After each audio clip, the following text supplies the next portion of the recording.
Either way, he's like, yo, I heard you doing comedy now. You wanna do a set on my show? You gotta sell your own tickets though.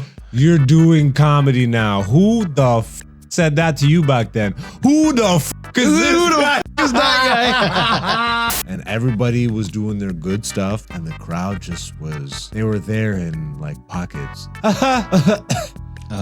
interesting. Yeah. And then just completely just drop off. Not including Chappelle show. Is Chappelle top 10 comedian all time to you? This question came about in a debate I was having with a friend of mine, but for whatever reason, Bill Hicks just didn't resonate, like it didn't click with me until a few years ago. And he's been slowly, I'm like, yo, this guy's a mad genius. Mm-hmm. You don't even have to put it in order, but name some of your other top 10s. I gotta go, like, for me, like a big one was Russell Peters for me. Damn, I didn't even see. Yeah. Bruh. So talk about impact. And here we go. Oh, how dare these two black guys on the internet. The first thing they say is these guys are white. Can we pull up that comment, please? You know who this guy is? I do. Yeah, but he's working his way up. He's working his way up. Yeah, bro. Because he was like the youngest guy. They signed him at 17. Oh my goodness. This one is so hard. I think I said that last time too. Yeah, that's a hell of a pause right there. Hey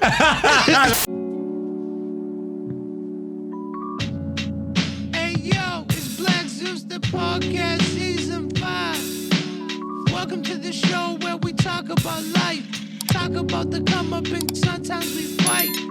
But in the end, it ain't a thing, cause we ain't trying to be right. We're just old new niggas with another podcast. It's season 5, episode 32. My freestyles lately have really been kind of poo, but I don't give a fuck, nigga. What about you? This is a comedy show, so let's just start the show. It's slowly getting better, but you know, fuck it, nigga. This is a comedy podcast. This is Black Zeus, the podcast, season 5.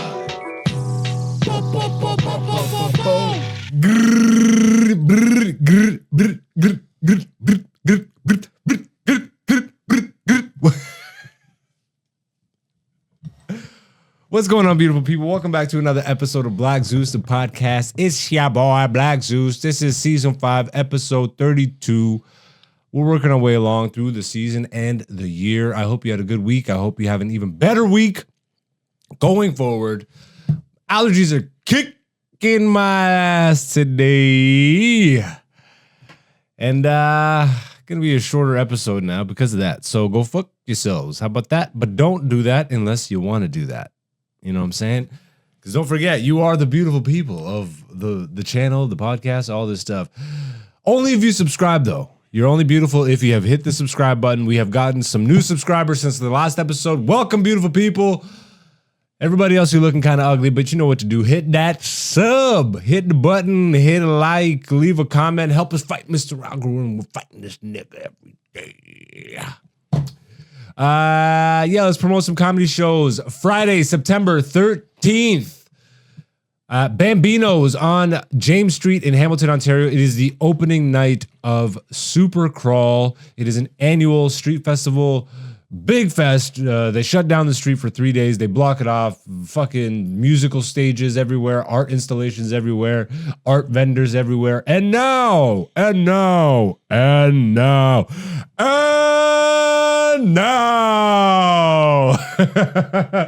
performing out of Bambino's on James Street in Hamilton, Ontario. This man is a niggerish comedian fighting.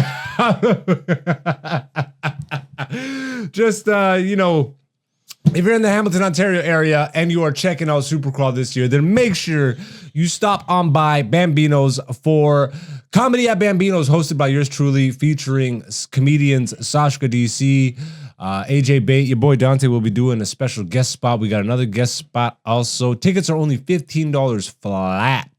So make sure you hit the link in the bio or find me on social media and find the link that way. Once again, Comedy at Bambino's, Friday, September 13th, opening night of Supercrawl, the annual festival in Hamilton, Ontario. I will also be at Yuck Yucks, London, Ontario with the OG Jason Rouse. That will be September the 6th and 7th. So 1 week before the Supercrawl. So next week we will be in London for Yuck Yucks, and then the week after that, Hamilton, Ontario for Supercrawl. I got a bunch of shows lined up that I'm not going to promote right now because I can't remember. It's time to start this goddamn comedy show. You could tell I'm in a rush a little bit because it's only like 4 minutes in and I'm already getting to this part of the show. Ladies and gentlemen, I gotta blow my nose.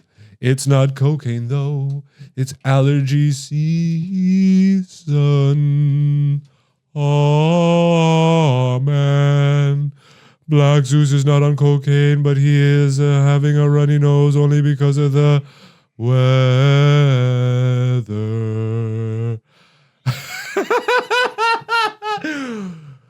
Taking it to church there with cocaine and fucking, and my balls just dropped, baby.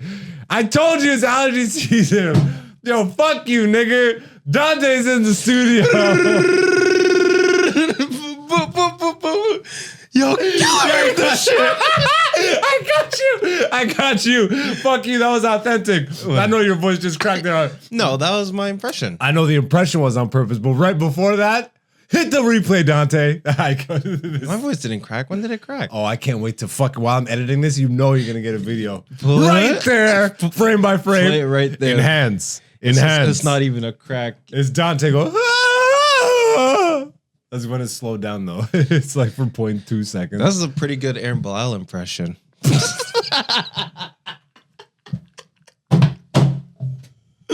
What's going on, bro? Not much. How you living? Blessed and highly favored. All right, how's life? Life is good. Life is treating you all right. What's on your shirt? T-Dot Goon Scrap DVD.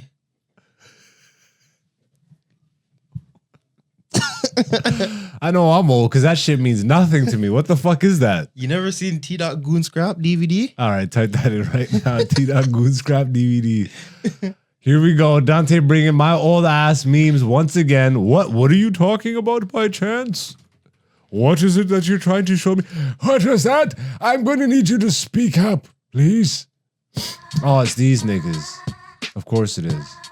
T-Dot Goon Scrap DVD 2016. Seen? Pre the 6 side in a way you never pre'd it before, fam. All T-Dot right. Goon Scrap DVD captures It's just a bare Smack shit that makes DVD a real spoof T-Dot parody. Goon Yeah, Bare but it's win T-Dot triple, Goon bare Scrap. man's getting Okay. jersey. Pre the array of ball shorts. Pre the Simpsons boxers. Ay caramba, G. Air Force. Yeah, we can.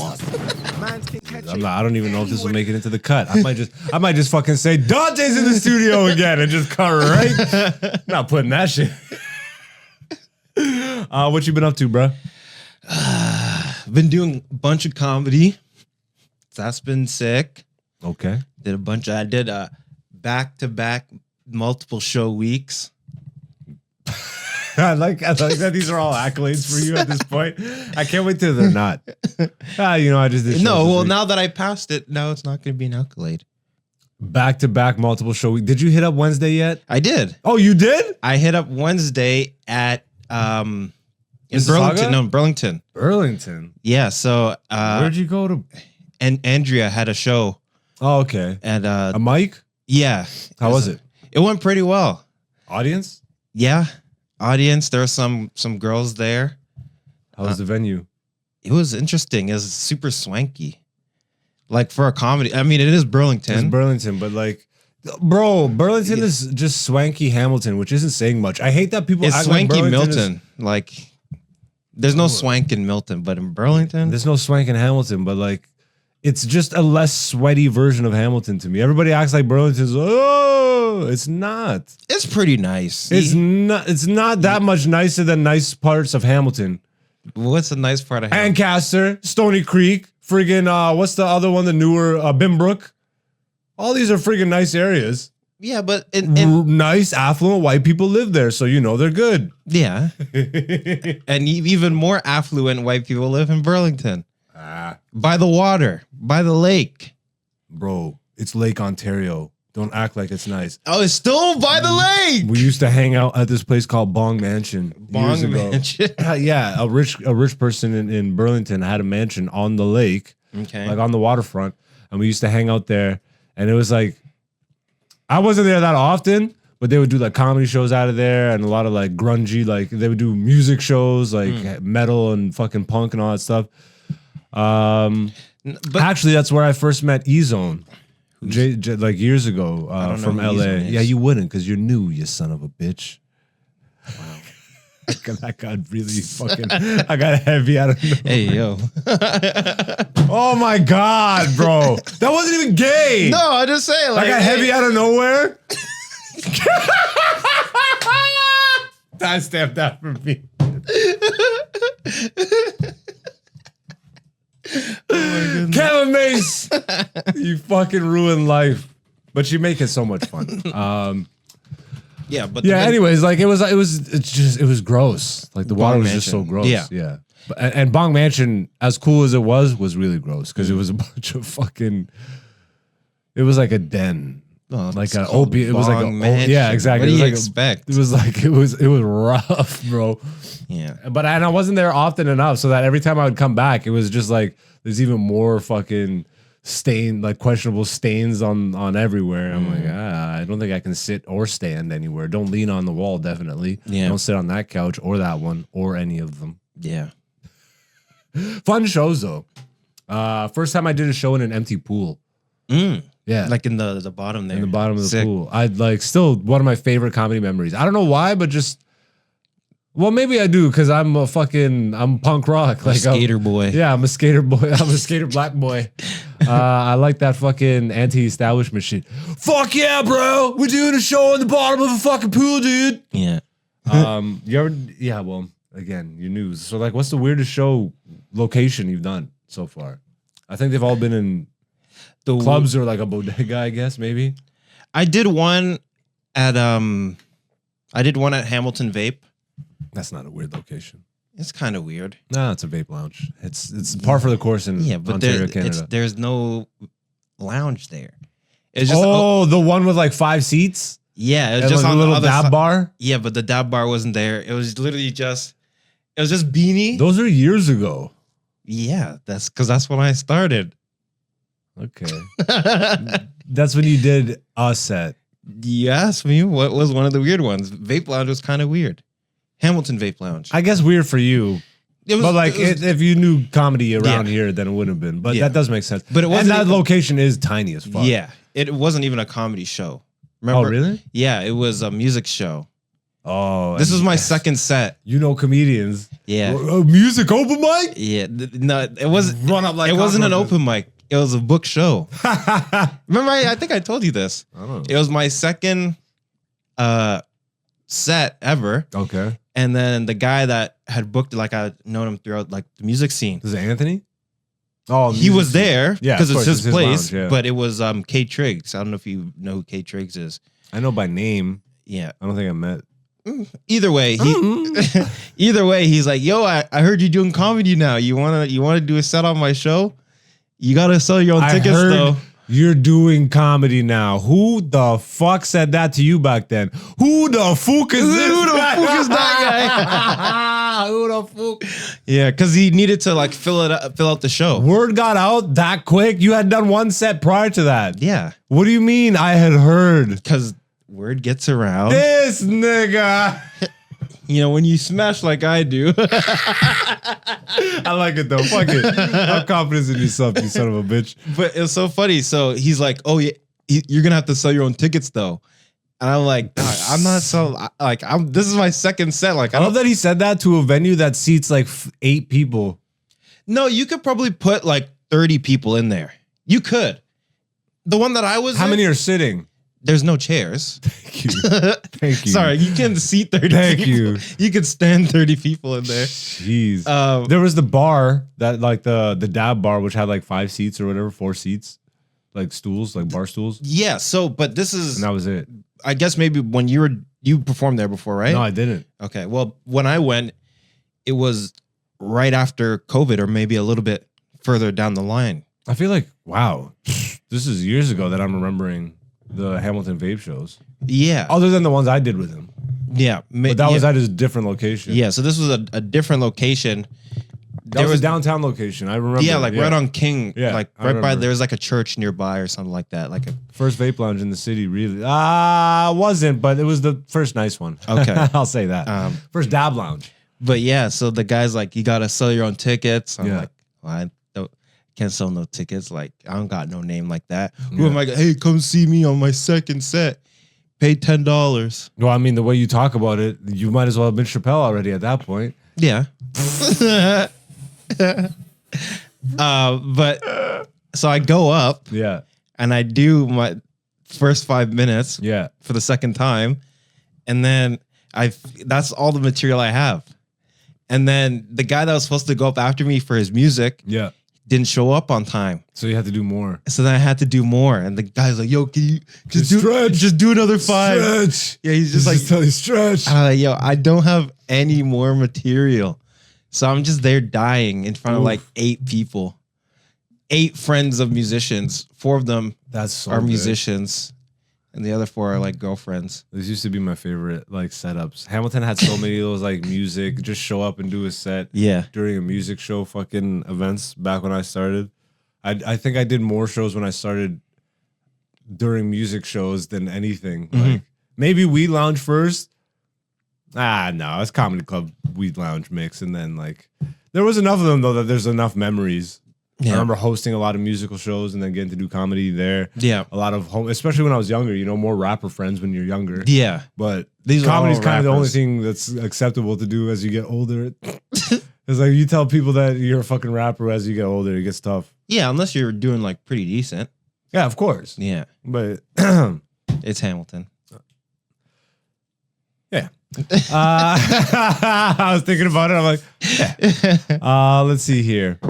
So how was the show? How was the Wednesday mic? It went pretty well. I carried a lot of the loose energy Yeah. that I had from the previous week to the Wednesday show. So, I go up, I make a joke about the space, because there's when I say it's swanky, like there's people like with like a fondue fountain. Yeah, but that doesn't make it swanky. I Fondue is not swanky to me. Fondue is just fucking kind of whack. But to me, like swanky to me is the vibe of the like room. it's like posh or whatever. Yeah, like are there like nice sofas or like crushed velvet fucking yeah. So you know what I mean? Yeah. Like They have like lights hanging from the ceiling and chandeliers and shit like this. Legit, yeah. Candle lit. Yep. And then then there's these girls there. They had like just a full bottle of wine. Question: was it a show or was it like there's a show happening while the bar is open? Was it booked as a show or promoted as a show? Yeah, like there's a poster and everything. Okay, so the people were there for a comedy show. Yes. Okay, so that's good. Yeah, and there was like a pretty decent audience too. Like I would say like 10 to 15 people Okay. audience, and then maybe 10 comics. Some of them we know from CFTA. Okay. I ran into Tolu there. Trevor was there. Zach was there.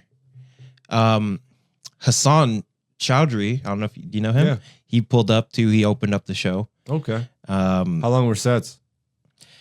No time limit, honestly. What? Yeah, it was Fuck that. it was 5 minutes, but it was loose. Fuck. And then- well, then there's a 5-minute time limit, you jackass. I know, but then you No like time limit. Well, everybody. no. It was 5 minutes, but some Loose. people like very loose. Like I don't know if you remember that guy. After we went to Bambino's, Yeah. and then we're walking back to your place. Oh, that white dude. Yeah, he was just Chirping. just rambling like for Yeah. his set. Oh, he was rambling through his set. Yeah, like 10 minutes, just pure ramble. No comment. Yeah, but like for me, I think I got some good laughs. It was fun. Yeah. I was loose. Like I said, I commented about my surrounding and the show, like how you say, like be Have present. you written any new jokes? Yeah, and I tried. So part of the show was also to try old jokes, as well.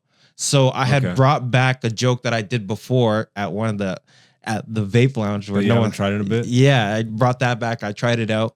Now that I have a little bit more tools and skills to make it funnier, So I brought that back, and then I tried new stuff, and then I have another What time was that show? Do you remember? 8:00. You could potentially get the Mississauga show on the way back home. It's not on the way though. It's kind of. No. You just go straight down and then over, as opposed to Okay, so if Milton is like I know, Burlington is like here by the water, and then you go through Oakville, and then you get to Milton. and then you cut over through Oakville. You just go cut straight through like a slice in the middle. Okay, so you would have to keep going. Oh, so You would have to go down and to then Mississauga. back up and then over. Yeah, so it'd make like a U shape to go to Mississauga. And, Still, does it seem doable? yeah, it does. It's just not on the way, is what I'm saying. Okay. Yeah. But yeah, it was fun. I mean, shit. Maybe for me, it is for me. It's a straight line. I just go down, do Mississauga first, and then come back up. But then I'm talking about fucking spending gas. yeah. But I have so much new stuff that I've been just excited to work on. Yeah. Like that's why I've been going to Talking Arts regularly. But we'll talk about that in a moment, though. That was the funniest thing. my last set there was atrocious, but somehow still. No, that's what's so funny. Like, because I can see you. Wait. I don't want to get because so you did the Wednesday show. Yeah. Did it help you? Did you find benefit when you went into your Thursday show? Did you work the same set? I changed it a little bit, right? Like Yeah. I'm not trying to do it exactly the same, but I brought the old joke that I tried on the Wednesday. I tried on the Thursday. What did it go better? Did it land better? I think it landed better on the Wednesday show, Interesting. just because like more audience. Okay, like actual audience. Yeah, Thursday's a lot of comics. yeah. That's why you know what? Like, when's that Wednesday show? Monthly? Yeah, the last Wednesday of the month. I'll have to check it out next month, maybe. Yeah. You know what? I also have to go to the corner on a Wednesday. I've been telling Joe I'm going to show up on a Wednesday. I got a book because the Wednesday is like not paid. Okay. This is like pro open, Okay. but like that's very necessary, especially like in the Toronto scene. There's not as many mics anymore, you know? Really? Well, yeah, since COVID. True. Most of it is booked. There's still a few mics. I think Backroom runs a mic or a couple. There's definitely not any mics happening at Comedy Bar. Like not open. There's booked mics. Yeah. No, like show up and go up. Yeah. Mics.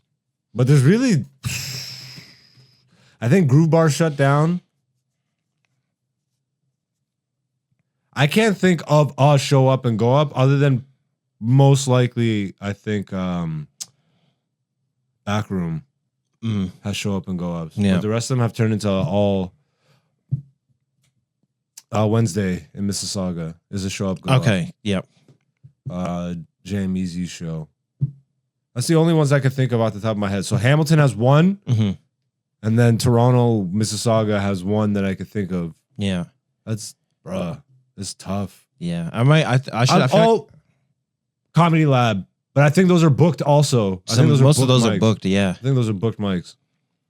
I really got to talk to Danton, bro, because I'd love to do Comedy Lab more, but just that pay structure, it doesn't make sense for my travel situations and shit. Yep. I always try and like for shows like that with like people that I like and clubs that I just like going to.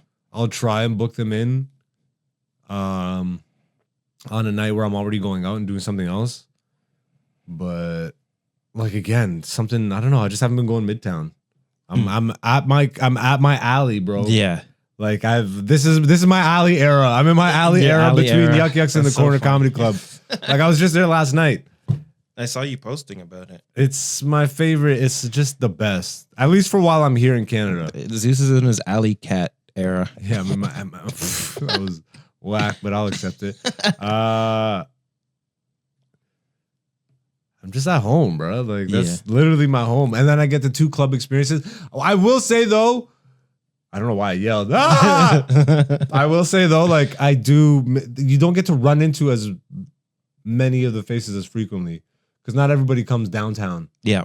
There's a lot of like Midtown people that just stay at Comedy Bar or Backroom. Like I haven't been to Backroom I think in like a year, bro. And I used to run a show there, so like I should go back. Those are my homies. Like it's not like I don't like them. Yeah.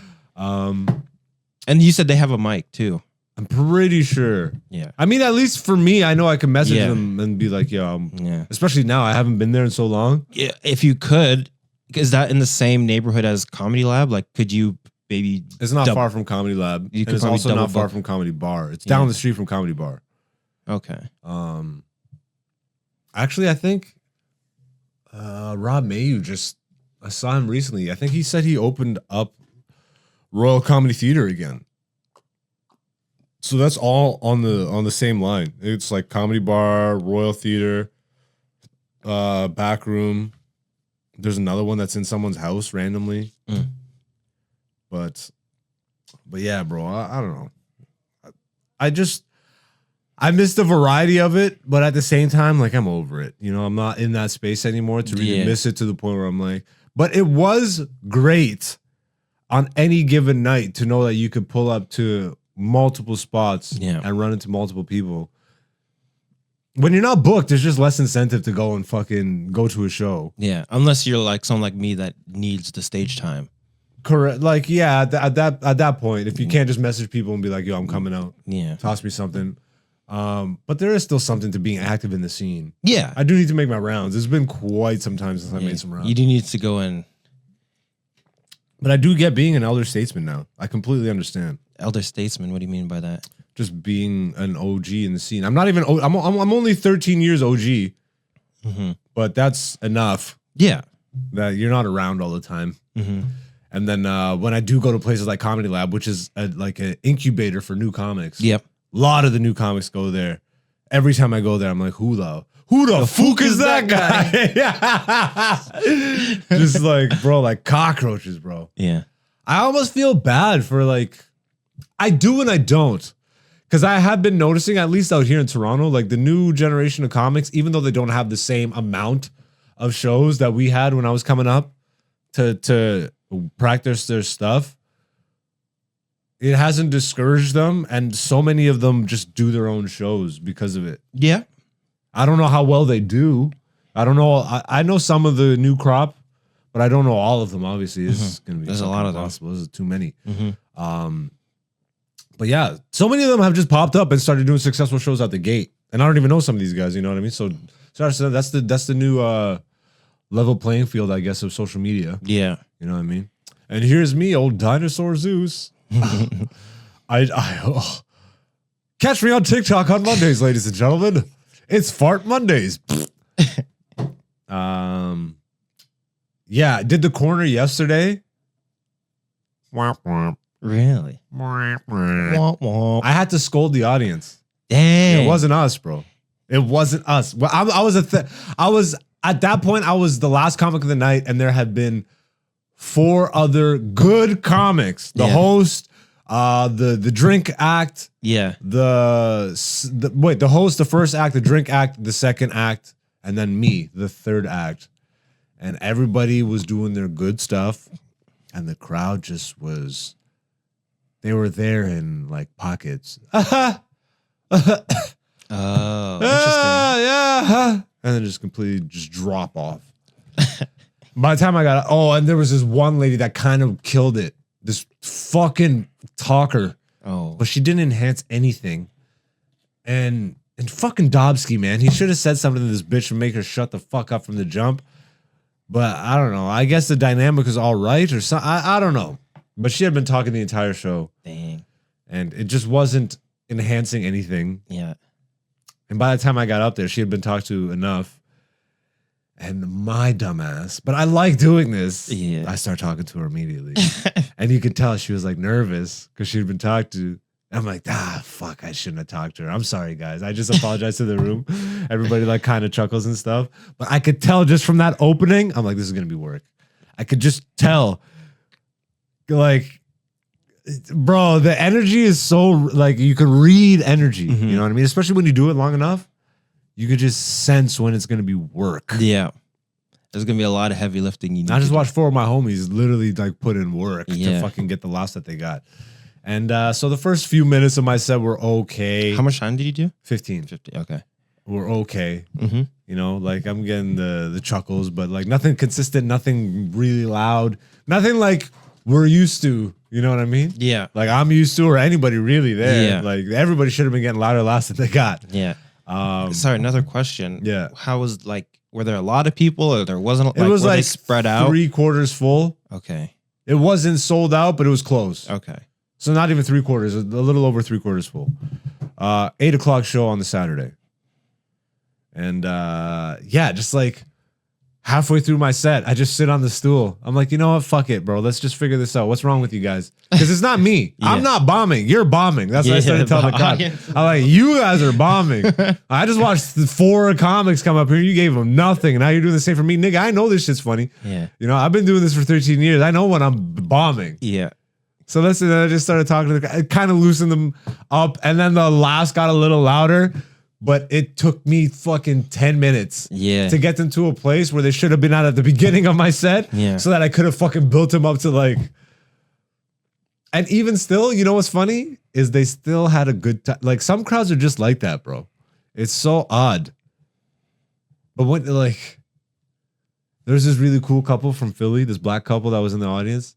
I made friends with them, followed them on socials. They said they when you're follow coming out you? to Philly, yeah, Okay. I'm like, you reverse social media. You follow up. no, they followed me, but then I followed them back. Yeah. And they're like, yo, when you're out in Philly, give us a shout.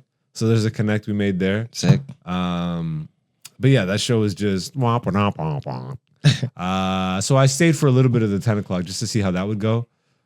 They had slightly more audience. Jesse Singh was hosting, so that was really good. And the crowd there was there for comedy. Okay. Like they were there to laugh and have a good time. And so right off the hop, Jesse was just working the room. And then I just walk off into the night. My favorite shit, bro. Like, I just love that shit. And again, like I talk about it all the time, but just the Goodfellas aspect of the whole thing, for me specifically, of being able to walk in and out of the front and back doors of both clubs just freely. When so many people are like afraid to do this shit, I'm like, I don't even understand, nigga. But again, I know how I carry myself, so I know the things I can get away with respectfully. Yeah. I know that when I make moves like this, people don't look at it and be like, yo, he's disrespecting the club or whatever. It's like, no, we have an established fucking friendship and level of respect, so you know what I'm doing isn't. It's merely for convenience, my nigga. The back door is the front door of the other club. I'm walking out this bitch. Yeah, the shows last week. Where was I last week? Did you do Yucks that same night or no? No. Okay. I almost did, but then I ended up leaving before I talked to the producer of the show. And it was sold out. Like I looked at the lineup. I'm not really homies with much of the lineup. And when it's like that, I'm not trying to fucking just jump in and be. I wasn't booked. Yeah. But I should message homie, because it's been a minute since I've done his shows. Always sells the fucking yucks out. Crazy. As an independent producer with like less than 10,000 followers on social media, Dinesh is crushing it. Oh yeah, we interviewed him. Yeah, we did. That'll probably go out at some point soon. Next time I do one of his shows, I'll like group the release of that closer to when I do that. New interview on the channel. I guess not new interview, but there's a new clip. It's another portion of the Brian Holtzman interview. So that'll go up on the Reels. If you haven't seen that already, go check out the full interview on the YouTube. Type in Brian Holtzman interview on the channel. You'll find it. One of my favorite, probably my favorite interview we've done, because it was just so funny. And again, what Brian Holtzman was for me when we went to see him live, and just the epiphany moments and just the reminder, watching him just reminded me to always be authentically myself, unapologetically myself. And it's not like I had forgotten that, but obviously you can tell since we've been back from Texas, it has been more that than it was before we left. So yeah, go check out live comedy wherever you are. Go check out our live shows. What's up? We still gotta talk about CFTA set. Oh shit. Okay, I guess we could talk about this. Yeah. So open mic CFTA Thursdays. I can't believe how it was timed. I was editing. Yeah. So I'm friggin' sitting here and I'm like, yo, I was I messaging you? Yeah, you were messaging back and forth. And you were updating me on how many. Okay, the first comic's up right now. I'm up. Yeah, you're up. Actually, I went fifth. first. I went first. You wrote me down as fifth. Yeah. Did anybody miss or skip? No. So okay. So you're lucky. I left at the exact right time. But at the same time, I kind of fucked myself over because I didn't give myself even 1 minute to like read look the over room. to read the room, to look over anything, to gather my thoughts. Yeah. I essentially walk. I'm smoking my joint, walk into the club.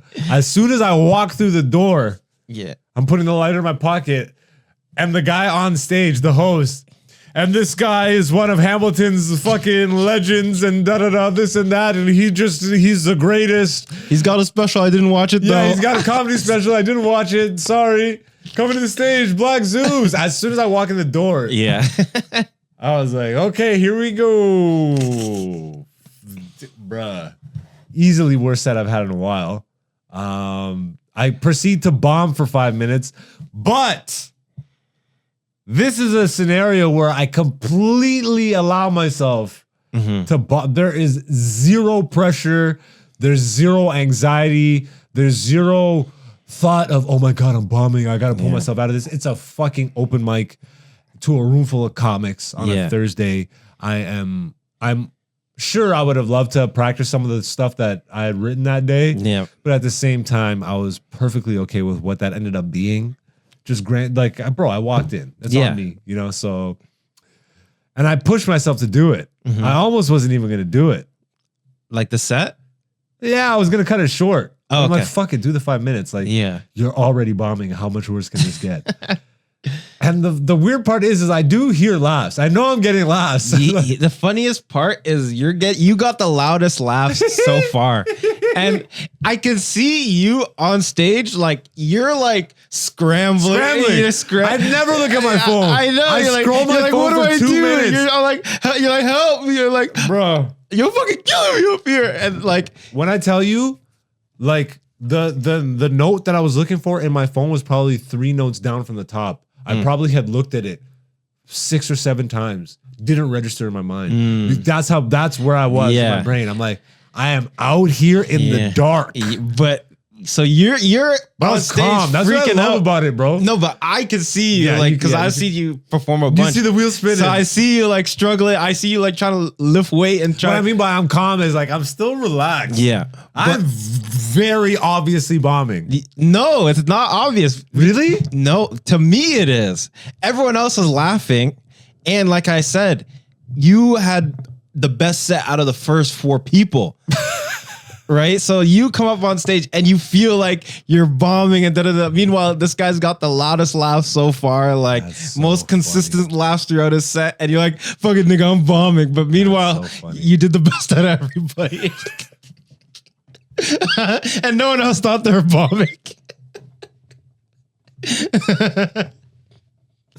That's what 13 years in the game is, at least. Yeah, for At sure. least, even when you're bombing, you're just hyper aware of it, but you're just comfortable. Yeah. And again, had this been a book show or anything like that, I wouldn't be walking in last second. Yeah, this guy's sweater wasn't even on properly. Bruh, like, because I wore a sweater, I was dumb. But it was getting nighttime and it was a little cooler that day, but it's still It summertime. was still hot. Yeah. Yeah, like, bro, I wore my FUBU. Like, bro, that's a thick ass crew neck.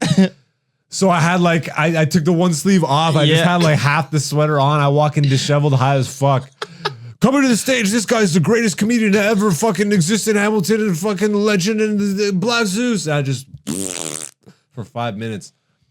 And then, yeah, I get off stage and I go sit down beside Dante and we're laughing. And then Dante just leans in. I'm like, bro, I just bombed for this. Like, that was the best set of the night so far. I just laughed so hard. I laughed so hard, bro. That shit's too funny, man. But yeah, once again, go check us out if you can, if you're in the area. We are in London, in Toronto, in Hamilton, in surrounding areas. And if you can't catch us live on stage, wherever you are, go support live comedy. You don't even know that there's probably the next Dave Chappelle or whoever your favorite is right now in your community right now, waiting to be discovered. It could be by you. Go do that. So that's this week's comedy recap. Let's where do we move from here? Let's talk a little bit just random shit. It's been a while since we talked movies, video games, and all that good shit. I know you've been playing Black Myth Wukong. Yes. You want to talk about that for less than 10 minutes? Yeah. I mean, it's fucking hard as hell. I'll describe the game if you don't know what it is. Okay, so Black Myth Wukong basically is. So most people, as I'm going through this game, I'm learning that you start off as playing as Wukong, right? Who's the Monkey King, right? Yeah, this is based off of a Chinese mythological story called Journey to the West. Yes. Okay. And to loosely break that down, it's based off of a humanoid monkey guy named Monkey King, Wukong, yeah. the Monkey King, Born from a stone. who's immortal. He's not immortal. He becomes immortal. He becomes immortal. Yes. But through becoming enlightened. Through No. enlightenment and meditation and all this stuff? No. Okay, can you give me the cliff notes of this? So basically, because he's so powerful, he's like Goku. Goku's based off of him. Yes. The Right? story of Dragon Ball Z and Goku specifically. Yeah. So Wukong's whole thing is like he wants to be the most powerful thing, right? And then he hears about how the gods are immortal. He's like, oh, well, how can I be immortal, right? And then he finds out that there's this book in hell with everyone's name on it and like how they're gonna die. It's like the Death Note, basically. Yeah. So then this dude goes down into hell and then just erases his name off the death book. And so that's one form of That's the first way of becoming immortal. that's the first way he becomes immortal, right?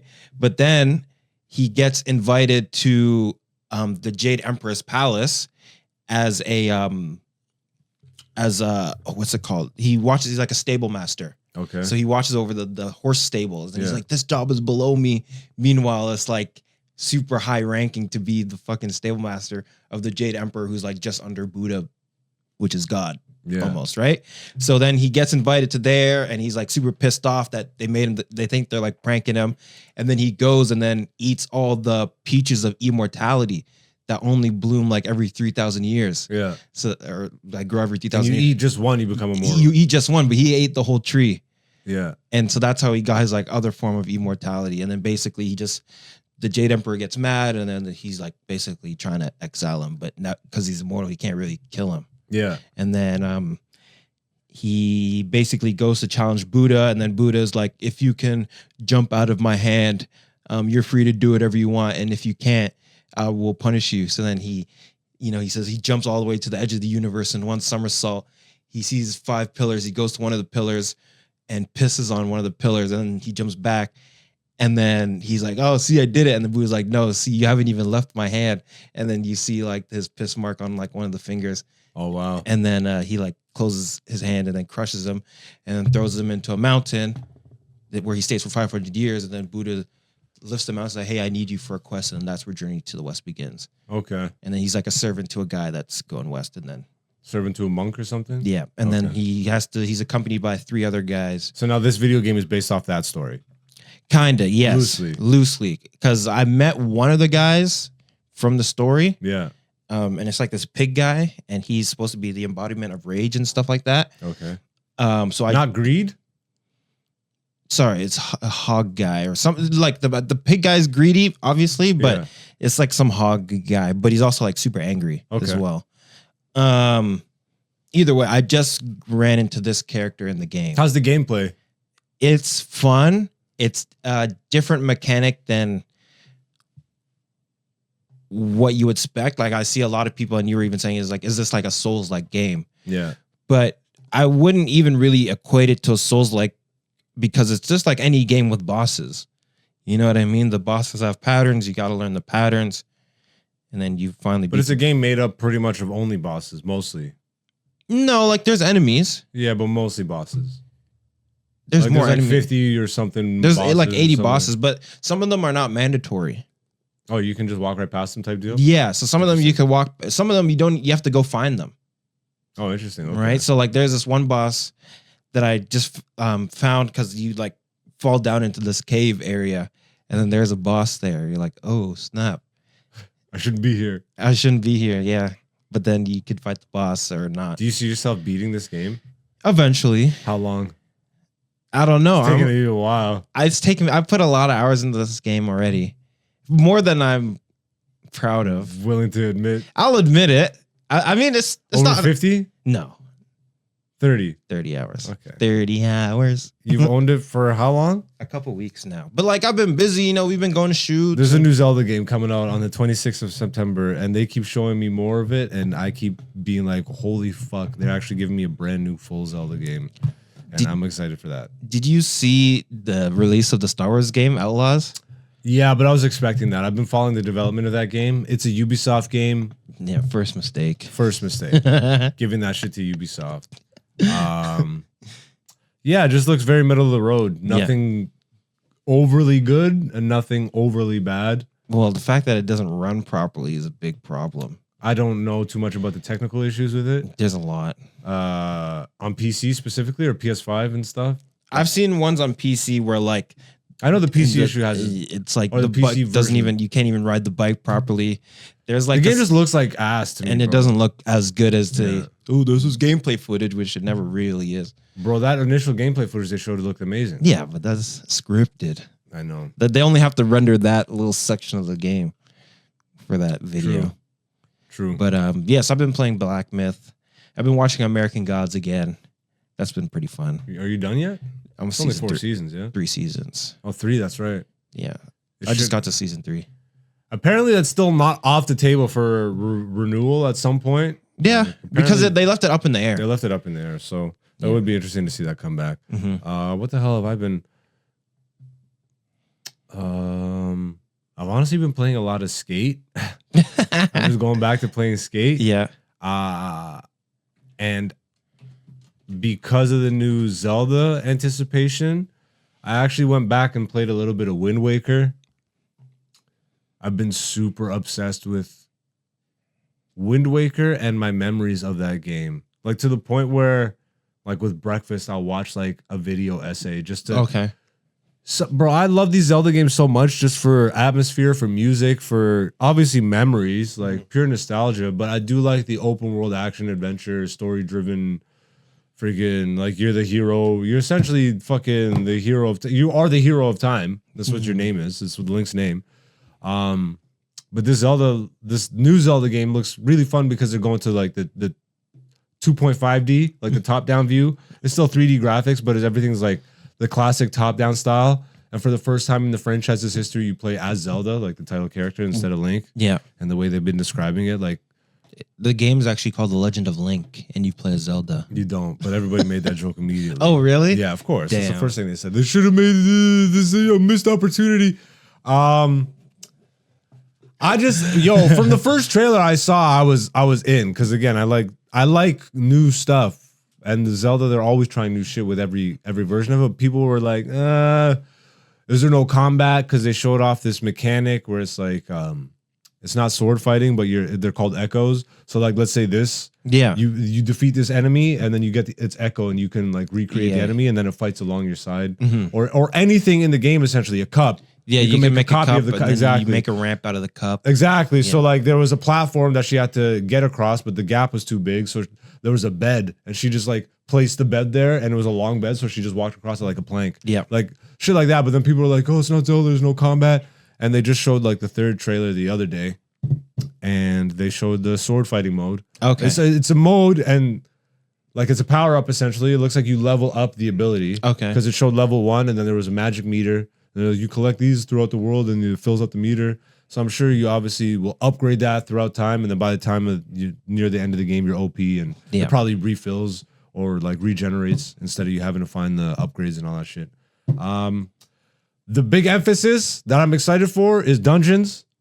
They said literally large dungeons because after all the last 2 Zelda games like missed out on the as amazing as those games were, they were really missing dungeons, bro. And that's like a core That's a main thing. gameplay element. That's of, a core pillar. correct dungeons and puzzles in those dungeons. Yes. And the trailers that they showed off. I'm like, okay, we're back. Dungeon bosses. The boss key is back, which is like a whole fucking staple element. You go into a dungeon and there's a bunch of keys that open up locked doors. You just progress through a series of puzzles and fights and mini bosses. There's a mid dungeon boss usually. And as you're collecting all these keys, eventually the last key you collect in the dungeon is the boss key, and it's like this big golden chest. And it's like it's The progression of how dungeons work in Zelda is one of my favorite fucking things about the whole series. Every dungeon obviously has its own motif and theme. Like one is the lava, like one is ice, and one is a water, whatever the fuck. They some of them are. I'm just excited, bro. New Zelda coming in days, literally. Really? Days? Yeah, the 26th. Okay. Yeah, and someone got it for me for my B-day. Nice. So I just walk into the store and grab it. And because of everything else that we're doing in life, I play it not as much as I'd like to, for sure. But it's gonna happen. Yeah. I really like. It's fucked up. I think the last game I was able to just sit down and play tons of hours was Fallout 4 when it first came out, and the only reason that I was able to do that. Because I was already doing comedy at that point. So my like focus was shifting and I was like falling out of video game playing as much as I was. But I had this job where I lived in the building I was cleaning essentially. Yeah. And my boss at the time, she liked to slack and she liked to. So it was an open secret. You know Is this the one where you use the vacuum? That vacuum joke. Yeah. Yes. That's where that joke came from, is that job. And no wonder you could because take I lived in the 1,000 building, milligrams. my boss already slacks. Yeah. So she's cool with slacking, Yeah. clearly. What I would do every day is I would do the brunt of the work, clean up like the most obvious areas or the biggest messes. I would scan the whole building to see what was the worst of it, get that done. And then I would pretty much, like, let's say it's an 8-hour shift. I would work maybe 3 hours. Sick. And then I would fucking play video games. And I played all of Fallout 4 that way. That's so funny. It was crazy. There'd be times where I'd be in the middle of a quest and then I'd get a text. It's like, yo, can you go clean this up? I'm like, yep, sure. It was the I'm best. sorry, busy right It now. was like my mom didn't Fighting a understand. boss. She's like, why are you doing this job? I'm like, yo, you don't get it. I'm like, you don't get it. I am doing this job. Yeah. This job is not doing me. It's like, I wish I even took more advantage. Like, I wish I saved more money. Like, bro, I lived in the building that I worked at. I could have saved way more money. No money on commute. Fuck, bro. At least for work, which I ended up, I don't know, man. That was frivolous. Because a lot of people, you lose money just because you have to drive to your job. Yeah. Some people live Most an of hour and a half, yeah. 2 hours It's away. nuts.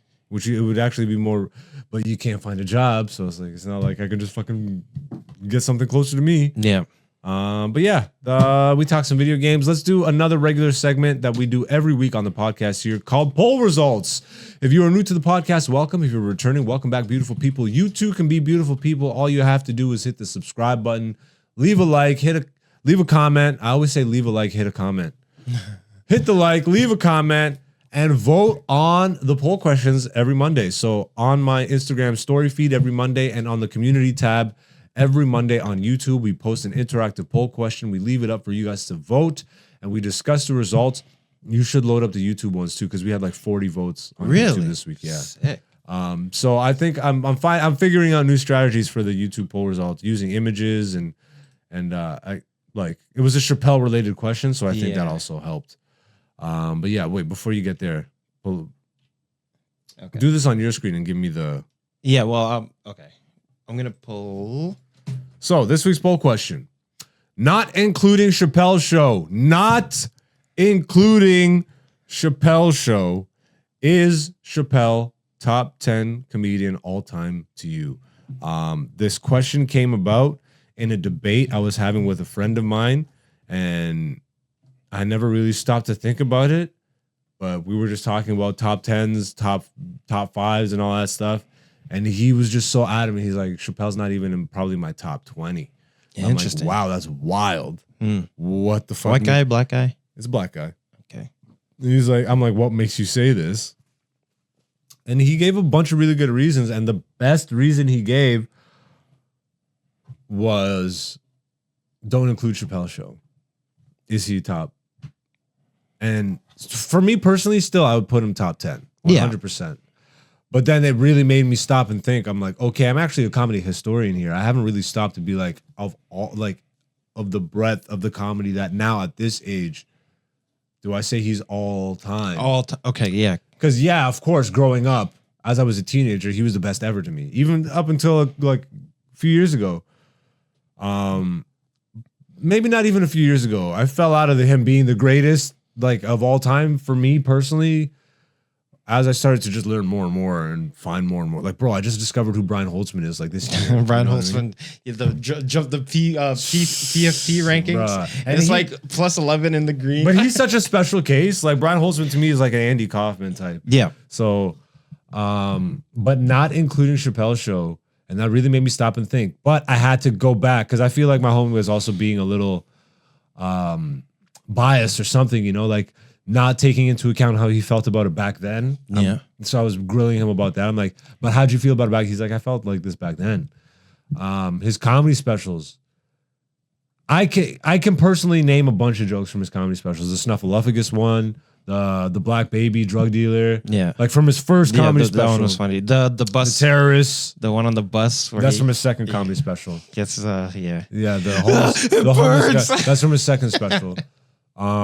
But even then, the monkey fucking Yeah. you know how strong a monkey's grip is? And rip your dick off and throw it in the tall grass. I love the R. Kelly bit. Yep. That's a classic. That's a classic. Yeah. You know, so there are a ton to me. And that's not even including his newer specials, which I will say, like, almost makes me have to recontextualize what those early specials were to me because I was just not as understanding of like the dynamic of comedy. So but I have to go with what I felt back then. I can't fucking change my history or my memories. And I loved Chappelle then. I still love him now. And I think he would just make it into my top 10. But I would really have to sit here because like when you start to factor in Pryor, Murphy, Carlin, just those alone, Mooney, just like, and I'm really starting to like come around on like Bill Hicks and stuff. Sounds crazy coming from me because I'm a Carlin guy. I love talking real life on stage. I love exposing, like talking, you know, the conspiracies of life and all that shit. But for whatever reason, Bill Hicks just didn't resonate. Like it didn't click with me until a few years ago. And he's been slowly, I'm like, yo, this guy's a mad genius. Sam Kinison, I know is legendary. But for me personally, like, I don't know. Joan Rivers, actually.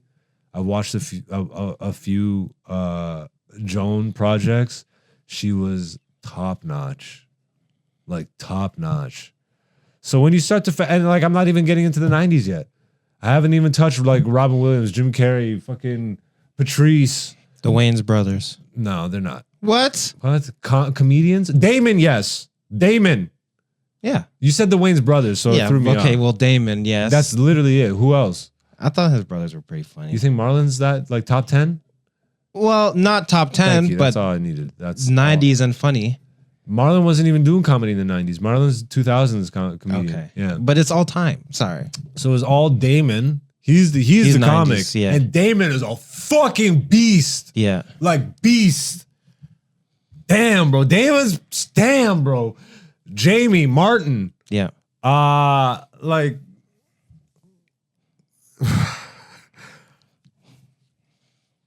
it's scary when you start to really be like, yo, Chappelle might not be.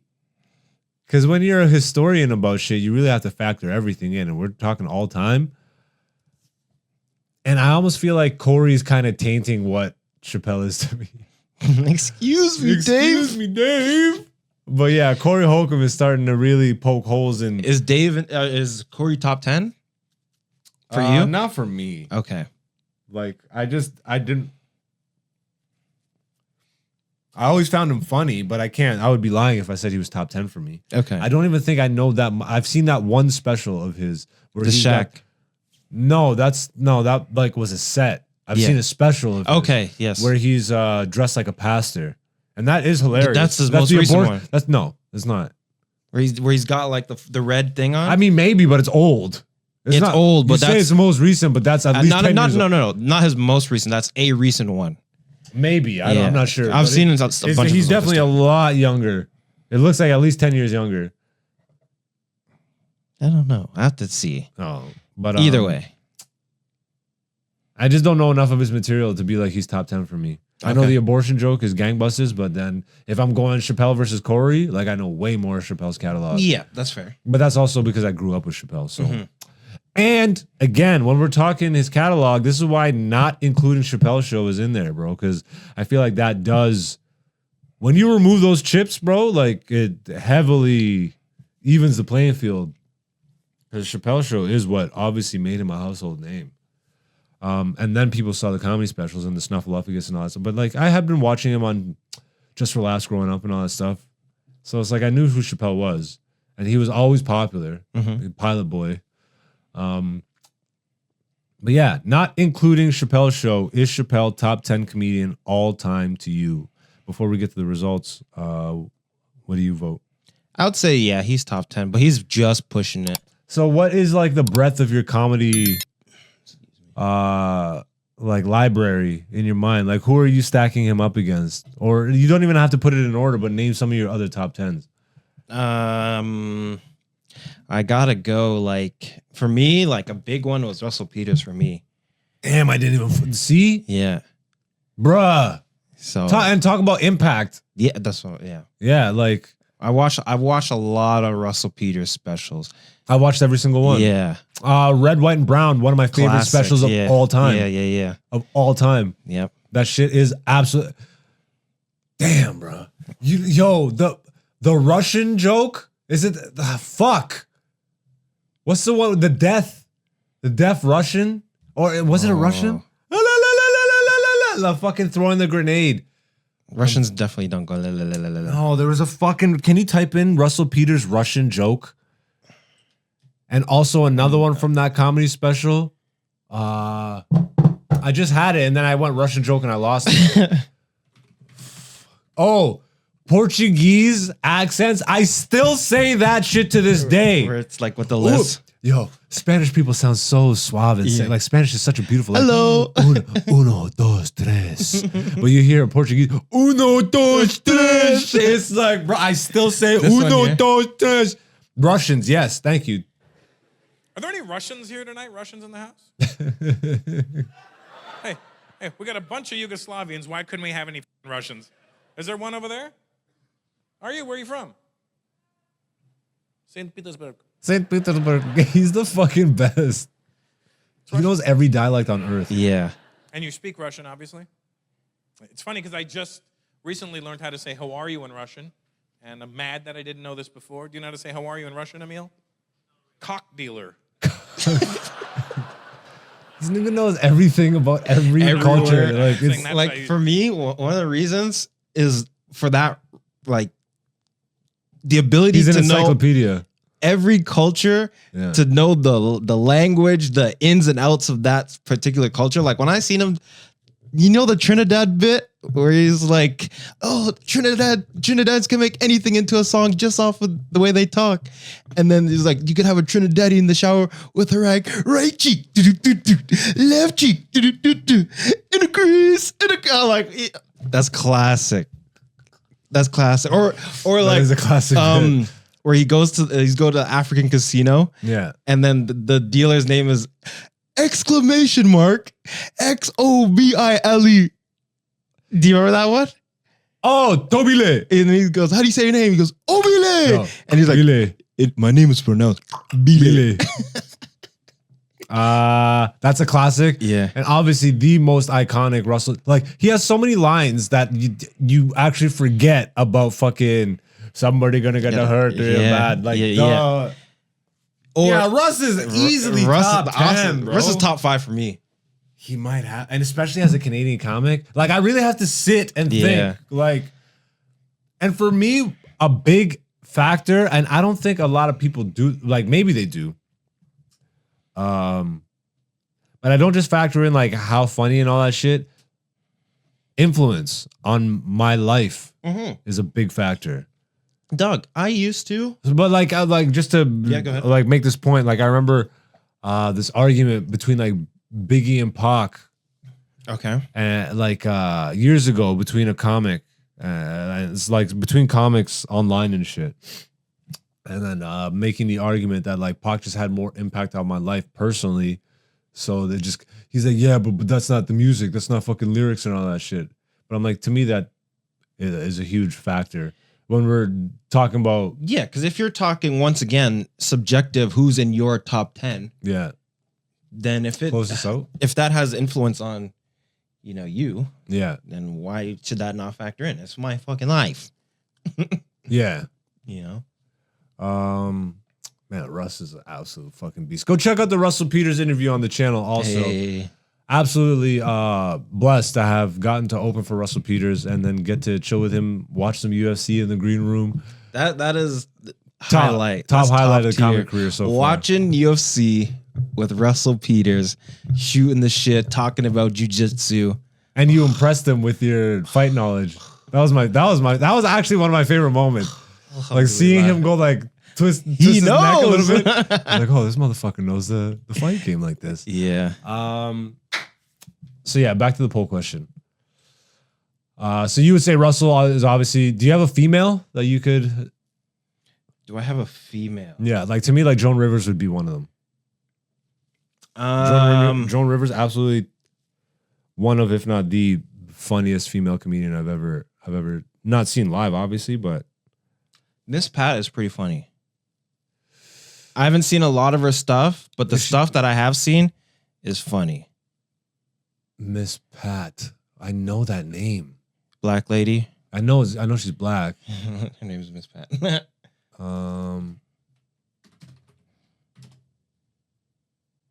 Okay, yeah, I know Miss Pat. Yeah.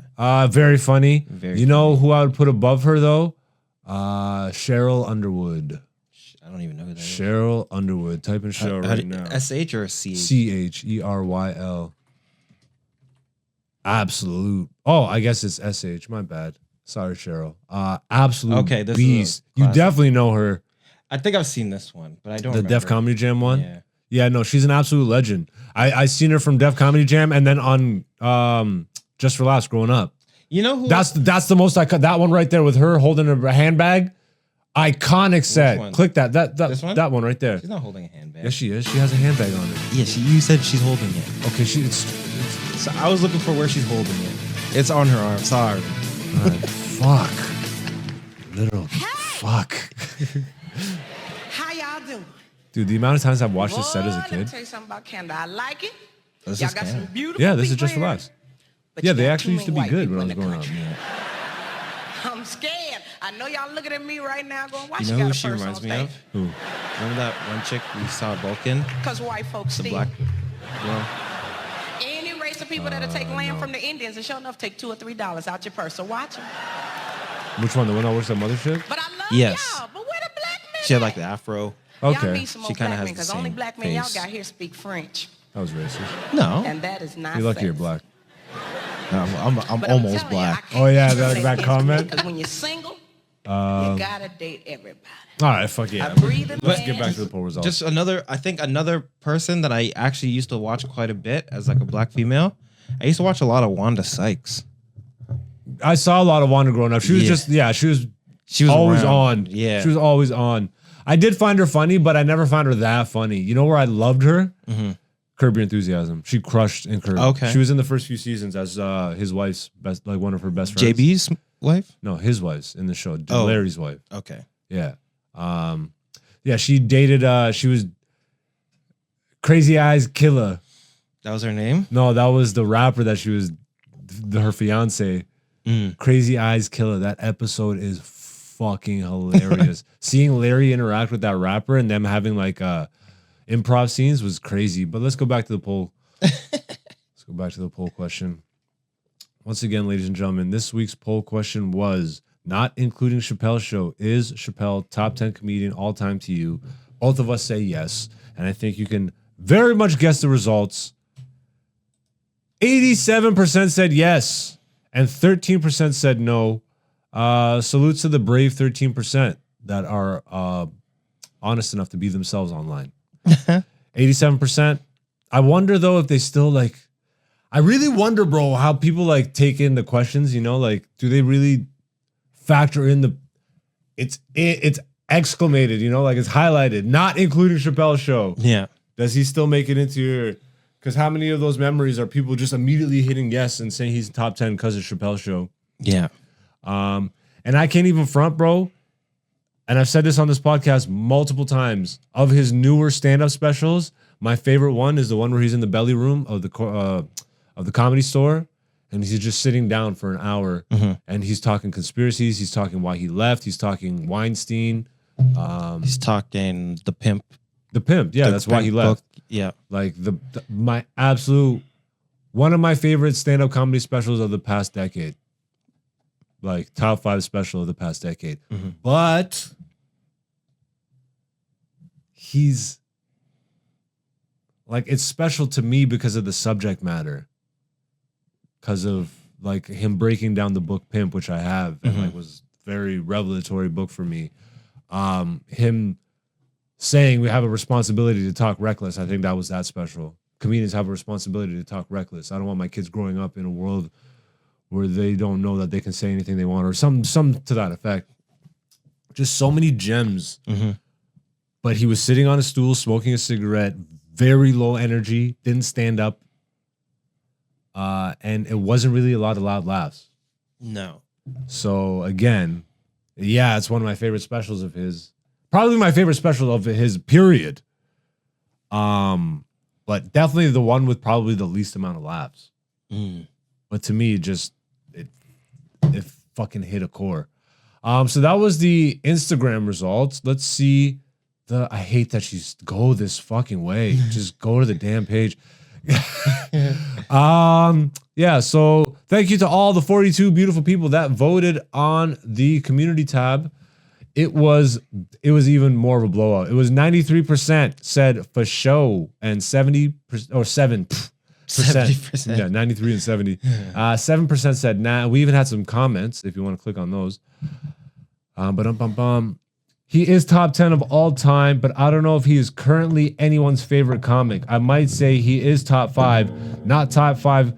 No top 5 comic is anyone's current favorite comic, in my opinion. I like that. That's a good opinion. Yeah. Like, no top 5 comic is anyone's current favorite comic.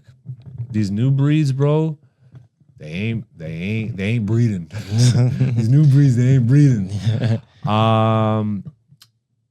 Drunken Lockwood said, Look at the first thing what he says. What? Who? Oh, I guess because this one's a little bit different. Oh, no, it says the same thing. Not including Chappelle Show. Then he says, easily in my top. You can't make another Chappelle Show 20 years later.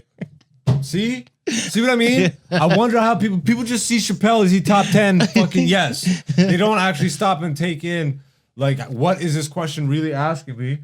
Or what is it asking me to exclude? Because that's a big deal to me. Yeah.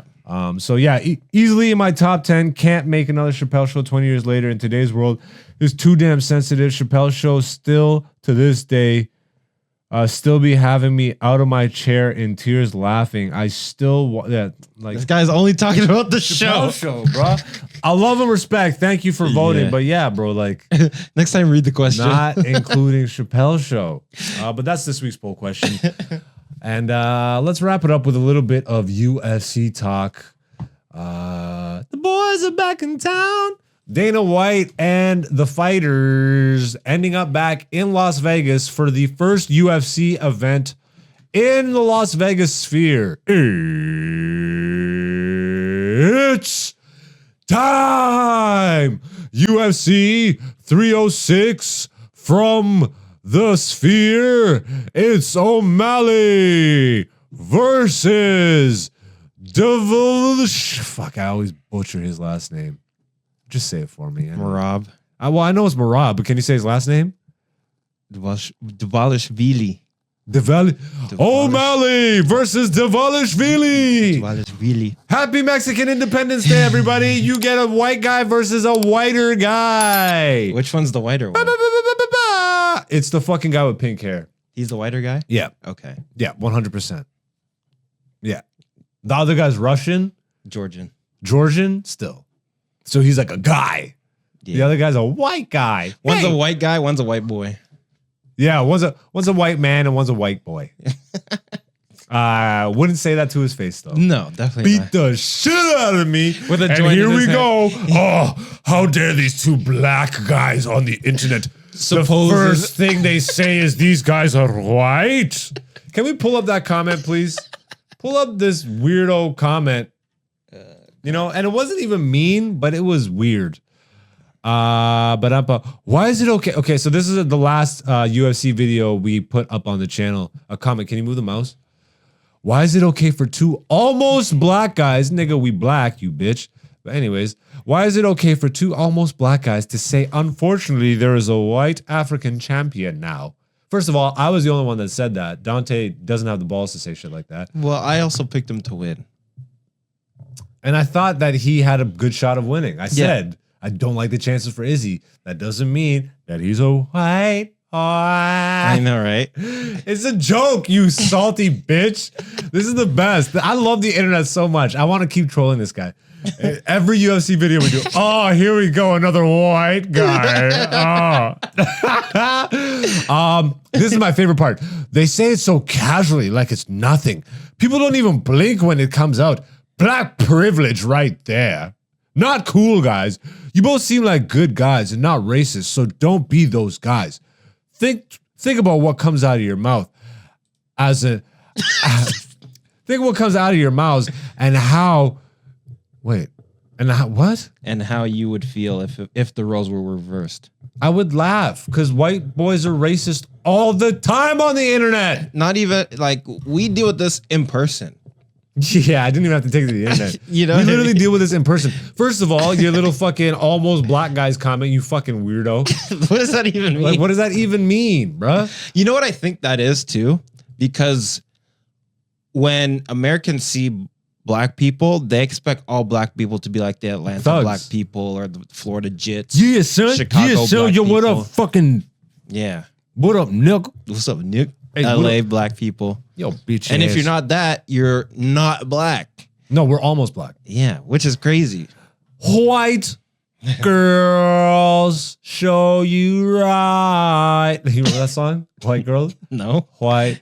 Is that fucking what's his name? No, so Juice WRLD? it's like a meme song. No, it's not a real song at all. I don't even know who the fuck the artist is, but it's not important. Izzy did great, but you all underestimate Dreykus and his style and toughness. Regardless of what he looks like when he fights, it's effective and works and has taken out those and it's taken out the who is who of great technical fighters. Give the man his due and respect. Don't be biased.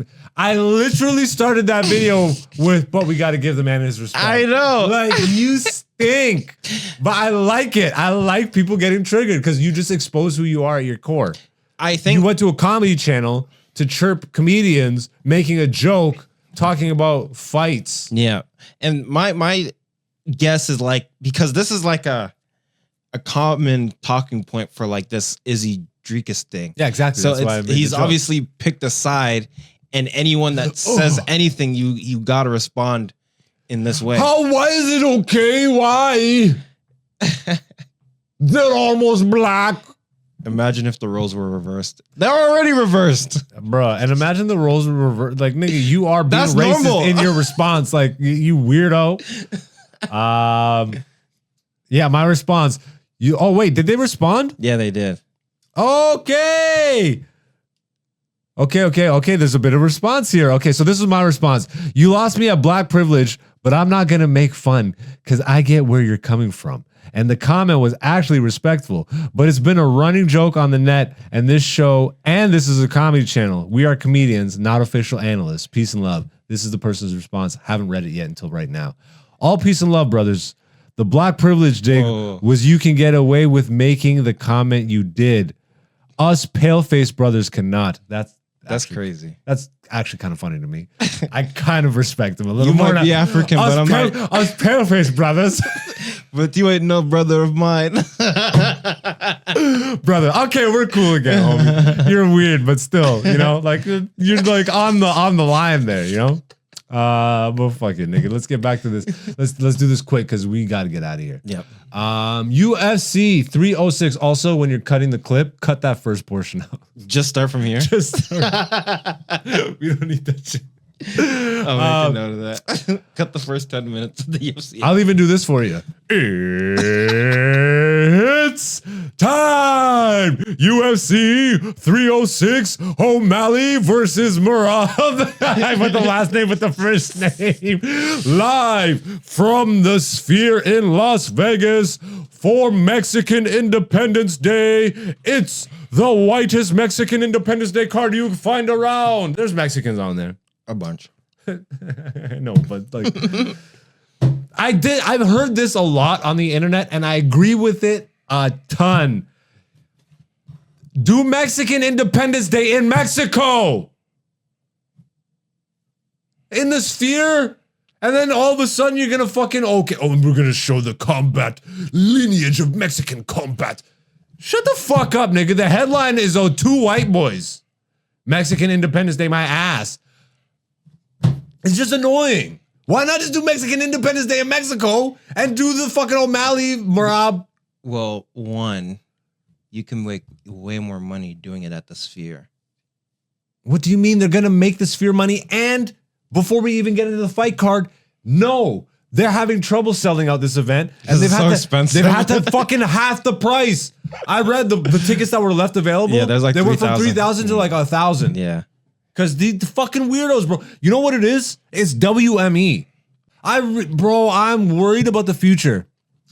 Because they bought WWE and they bought UFC. The two companies are still doing great because they're run and managed by the guys that started those companies that were there. Triple H is crushing right now, running WWE with his guys. Dana continuing to crush. What happens when Dana like phases out and WME wants more, like Endeavor wants more say-so in the happenings because they're already getting their say-so with ticket pricing. WWE's ticket pricing and UFC, obviously, the most expensive they have ever been 100%. this last year, and they already said next year is going to be more. Yeah. WWE just had a pay-per-view last night in Berlin, Germany. Like, not even close to the biggest audience they've had. They had 13,000 or whatever, like 14,000, something like this in the arena. They capped it, sold out. But it was only like 13, 14,000. They just did like, it was their highest grossing arena show of all time anywhere they've ever done. That's crazy. Their ticket prices are fucking atrocious right now. You have to have a nice job to sit in the nosebleeds, bro. Like, even for when they came to Toronto, it was like $500. oh, bro. UFC was already a problem when they were coming to Toronto. But since the Endeavor... time before that, like the one in like 2016 when I went. 2016, brother. I know, brother. I'm talking all the way like that. But the price was Everything was reasonable. cheap back then. Yeah. I got to see in Brooklyn. I was at Barclays Stadium. Decent prices. Unfortunately, still cheaper in the States to go see stuff. But still, the prices are astronomical at this point. So it's just pure fuckery. Like, okay, you're doing the Sphere show. Like, just Mexican Independence. They do it in Mexico. Go to Arena Mexico, which is a popping arena in Mexico right now. Yeah. A lot of great like wrestling is happening out of there, but it's like a big known arena that people are proud to go and perform in. Go do Independence Day out there for Mexicans in Mexico. Have an all Mexican card, or at least it makes a little more sense when you have some white guys. At least the event's in Mexico. Yeah. Anyways, UFC 306 live from the fucking shit. Let's run this down. Dante is the pro From the analyst bottom. here. Start from the bottom. And scroll If up. you see anything, if you see anything from the early prelims to the prelims, mention it. go. But then let's get through this because we got like 10 minutes, bro. Raul Rojas Jr. versus Arichi Long. That should be a banger. Then that's opening the event. Yeah, this is early prelims. Damn, that's the first fight of the night. Oh, wait, it's the only thing on. This is you know who this guy is? I do. Yeah, he's but he's working his way up. He's working the his way up. rankings, yeah, bro. because he was like the youngest guy. They signed him at 17. So people are saying he's scary. He's pretty like because he's got a great wrestling base. So that makes This Chinese guy, what's his name? Arichi Long. Arichi Long. Yeah, Wild. That's all one word. AORIQILENG. Arichi Long. Yeah, 2 names. Arichi sound wild. Chinese language, wild. But yeah, who do you see winning this? Rojas Wrestling. All right. We got Edgar Chairez versus Kevin Rojas. I got Edgar for that one. Go on to the next one. All right. Don't know these two. Ooh, Miguel Torres, Ignacio Bahamondes. Miguel is Manuel. Sorry, Manuel. When I was making Manuel. that was the dyslexia Hola. popping up. Mi amo Manuel Torres. I got Ignacio on this one. Ignacio. Wait. Bamanodes. Baja. Ignacio Bamanodes. Baja VH Bahamondes. Bahamondes. Yeah. Ignacio. He has one of the craziest spinning back kick. Bahamondes. He has one of the craziest spinning back kick knockouts ever. Oh, really? Yeah. Can we pull one up real quick? Can you do it really quick? Because this I know, camera's right? about to shut down on me. Hey. Oh, and the camera switch. Oh, Ignacio Bahamondes. Bahamondes. All right, let's Yeah. go back to the goddamn. Yeah. So and he's a young guy, right?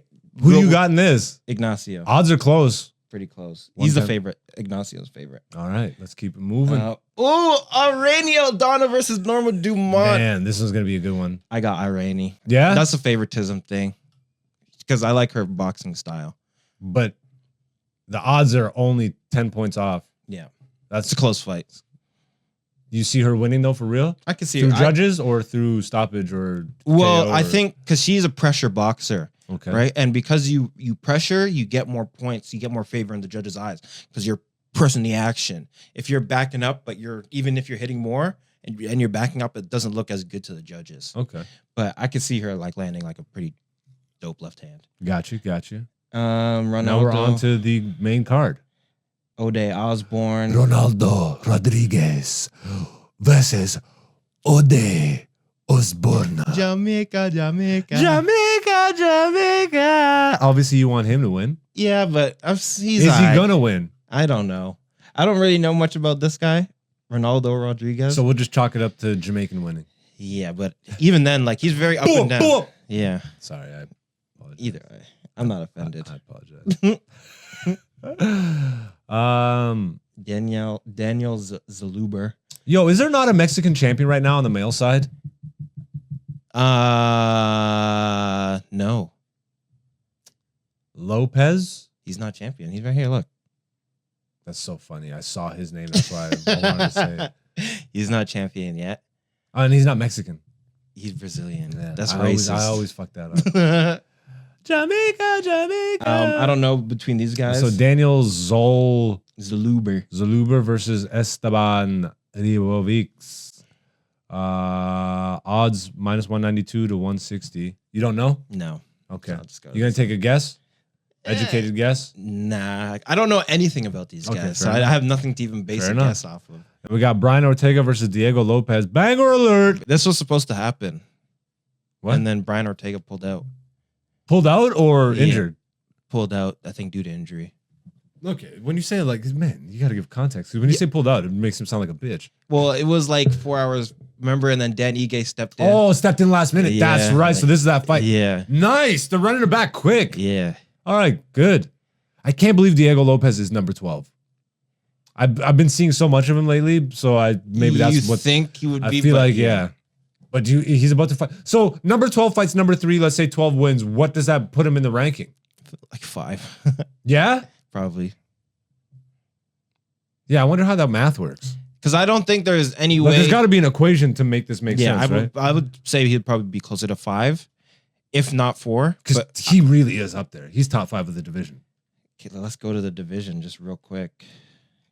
Oops. Where do I? Yeah, either way. Featherweight. I know. I just want to go to the division, but I would have to go to the. Yeah. I don't want to do that. This is light featherweight. This is Volkanovski, Ilya. Oh my good God. Yeah, I would still. Oh man. You know what? Let me go to the rankings. As soon as you just said those 2 names, I'm like, yee. But still, Yeah. like top 5. Does he make top 5? Look, we got Volkanovski, Max Ortega, Aye. Yair, Arnold Allen, Oh. Josh Aljamain, Calvin Cater, Giga. You know, he's right where he's supposed to. Gigachikadze. He's right where he's supposed to I be. would love to see Diego versus Aljamain. He's fighting. I know, higher ranking. No. Aljamain's fighting Movsar Ivloyev. Jeez. I know.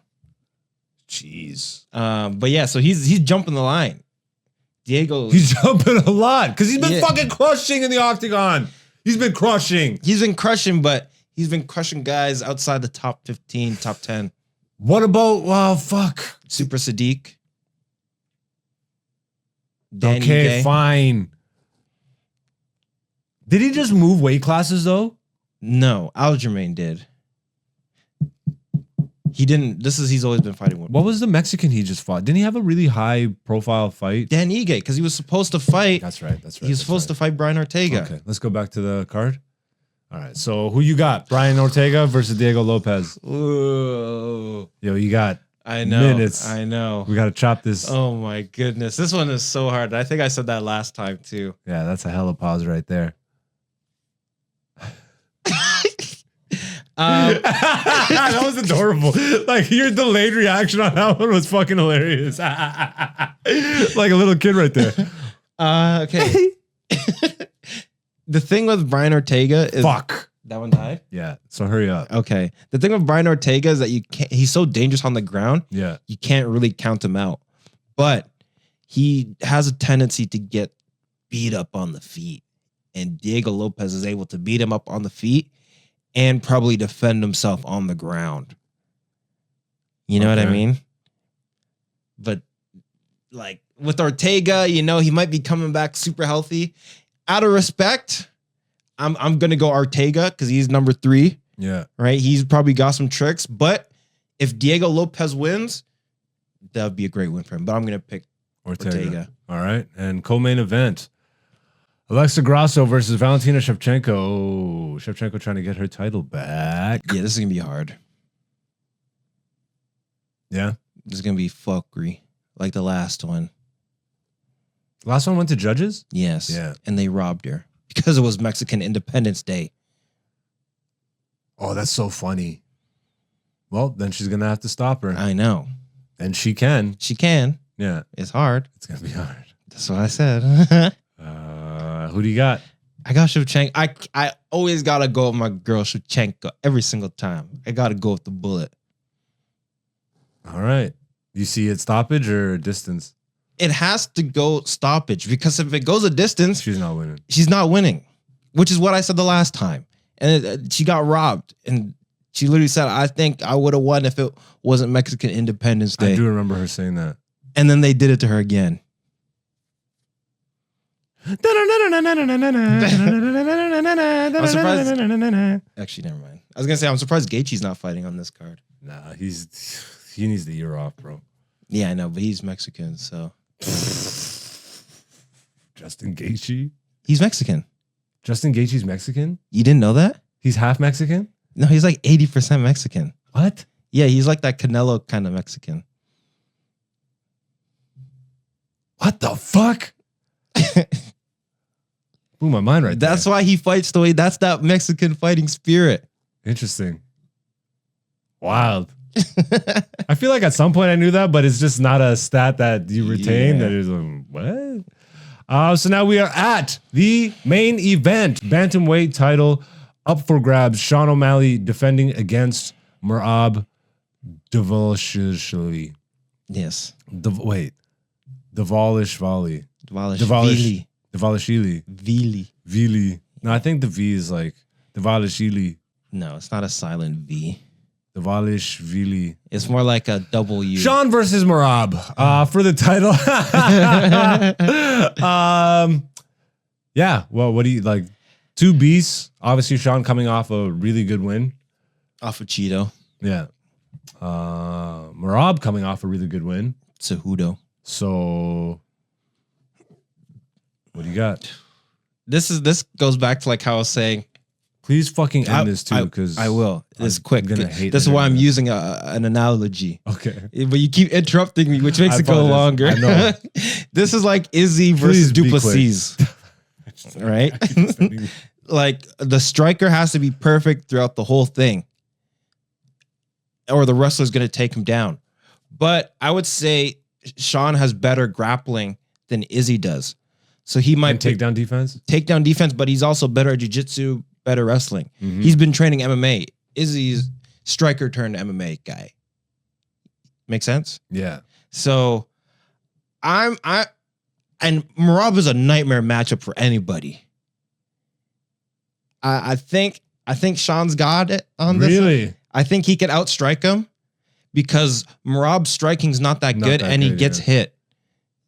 You know, and you only need to get So hit. you're saying his takedown defense is good enough to stay on the feet? Yes. And if it does go to the ground, he's got the grappling to submit him, reverse him, do sweep Or him, at least defend. and defend. Yeah.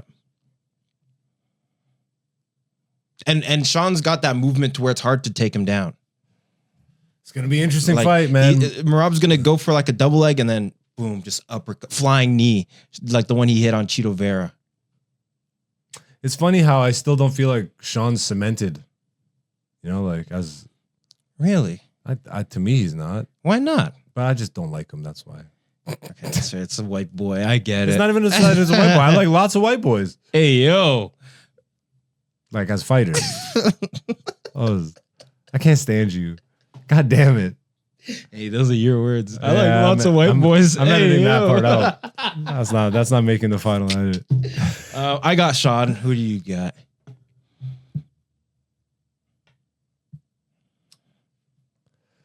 Like just based off what you said too, that kind of makes sense. I like from what I've seen of Sean, like I know he's got good takedown defense.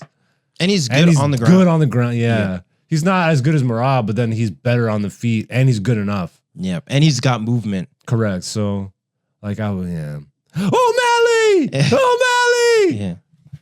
I feel like moving forward, you should do your pick first, and then I do the breakdown. Yeah, because I'm my- obviously just gonna go off what I your say. Like, you educated know what he said fucking- makes a lot of sense. Yeah, like what the fuck? But yeah, that's UFC 306. I hope you guys enjoyed Mexican Independence Day fight card.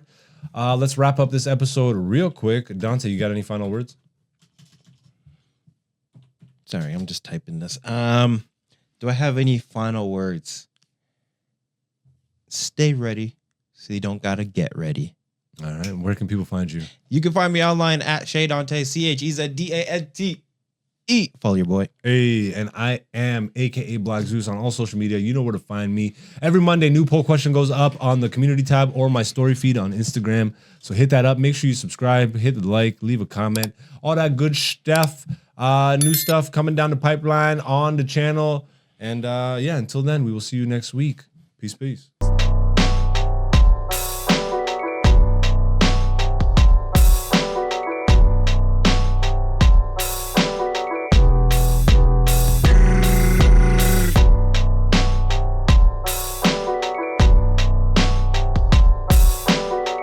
This is Black Zeus, the podcast season 5.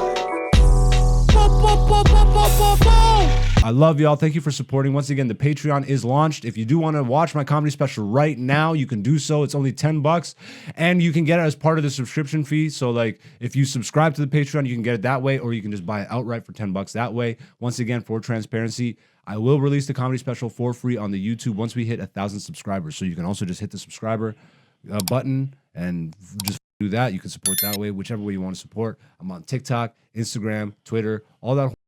I don't necessarily use it the way everybody else does, but I'm there if you want to find me. AKA Black Zeus is the person to find on those platforms.